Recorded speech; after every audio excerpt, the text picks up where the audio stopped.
दोस्तों इस वीडियो में हम बात करेंगे यूपी टीजीटी पीजीटी और शिक्षा सेवा आयोग से जुड़ी हुई महत्वपूर्ण खबरों के बारे में। आप लोग जानते हैं कि टीजीटी की परीक्षा 14 और 15 मई को और पीजीटी की परीक्षा आपकी 18-19 जून को प्रस्तावित थी, लेकिन आज अचानक उत्तर प्रदेश शिक्षा सेवा चयन आयोग ने ये आपके सामने नोटिस जारी कर दी और कह दिया कि भाई हम परीक्षा नहीं करा पाएंगे और अपरिहार्य कारणों का हवाला देते हुए यहाँ पर ये परीक्षा को पोस्टपोन्ड कर दिया। थोड़ा बहुत नहीं, 2 महीने परीक्षा आपकी आगे बढ़ा दी गई। अब ऐसे में बहुत सारे छात्र, बहुत सारे का मतलब लाखों छात्र परेशान हैं कि आखिर ऐसी क्या मजबूरी थी कि परीक्षा आयोग नहीं करा पाया। आयोग ने तो कोई स्पष्ट कारण भी नहीं बताया, अपरिहार्य कारणों का हवाला देते हुए हाथ खड़े कर दिए। मतलब हाल ये कि उत्तर प्रदेश सरकार और उत्तर प्रदेश शिक्षा सेवा चयन आयोग 8 लाख छात्रों की परीक्षा नहीं करा पा रहा है। और ये 8 लाख छात्रों की परीक्षा कोई एक पाली में या एक दिन में नहीं होनी थी।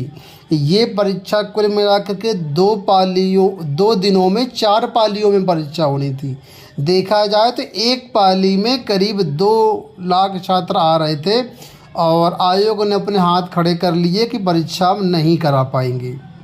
अब ये परीक्षा टीजीटी की जो 14 और 15 मई को होनी थी, ये अब 21 और 22 जुलाई को कराए जाने की बात कही गई है। और पीजीटी की परीक्षा जो है 18-19 जून को यथावत रखी गई है। हालांकि ये डेट भी कई बार बदल चुकी है।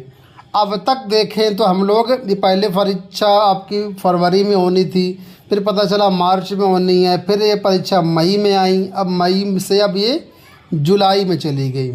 तो कुल मिलाकर के क्या हो रहा है, ये एक बड़ा प्रश्न है उत्तर प्रदेश में। भर्तियों के नाम पर सिर्फ डिले, सिर्फ तारीख पे तारीख ही मिल रही है और कुछ भी नहीं हो पा रहा है।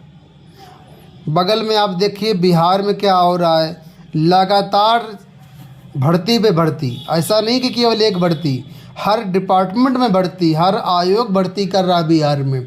ये हाल है कि धुआंधार नौकरी बिहार में निकल रही, लेकिन उत्तर प्रदेश में सब धुआं ही धुआं है।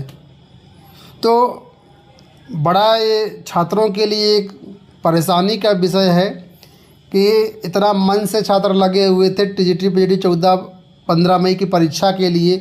15 दिन का लगभग समय था, लेकिन एक बार फिर से लाखों छात्र डीमोटिवेट हो चुके हैं कि अब क्या होगा। 2022 की भर्ती है और उसके बाद आप समझ लीजिए 3 साल 4 साल होने वाले हैं, अभी तक परीक्षा नहीं करा पा रहे हैं लोग। क्या करेंगे आगे, कैसे भर्तियां कराएंगे, कैसे आगे भर्ती आएंगी। और आज का ही समाचार पत्र देखो कि उत्तर प्रदेश में बेरोजगारी रही नहीं गई। ये कह रही सरकार, कह रही हमने 6 गुना बेरोजगारी कम कर दिया, मात्र 3% बेरोजगारी दर बची हुई है। आपको लगता है कि 3% बेरोजगारी दर है?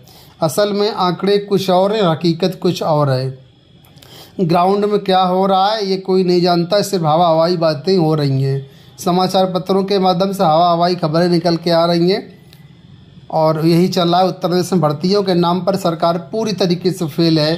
ख़ासतौर पर मैं कहूँगा शिक्षक भर्तियाँ तो बिल्कुल एकदम बेकार व्यवस्था है। 2018-19 के बाद से प्राइमरी में कोई भर्ती नहीं आई। माध्यमिक में भर्ती आपने देखा होगा लास्ट 2021 में हुई थी। उसके बाद से सबको ठंडे बस्ते में चल रहा है। सिर्फ परीक्षा तारीखें जारी की जाती हैं और उसके बाद परीक्षा को पोस्टपोन कर दिया जाता है। यही हो रहा है और कुछ भी नहीं हो रहा है। नए विज्ञापन को लेकर के भी आप लोग जानते हैं नियमावली बन रही है। नियमावली में जानबूझकर खामियां निकाली जा रही हैं, कमियां की जा रही हैं ताकि मामले कोर्ट तक जाएं। कोर्ट में छात्र उलझे रहें, बाद में सरकार कह देगी कि नहीं हमने तो निकाला था, छात्र कोर्ट चले गए तो हम क्या कर सकते हैं। तो ये हाल है दोस्तों।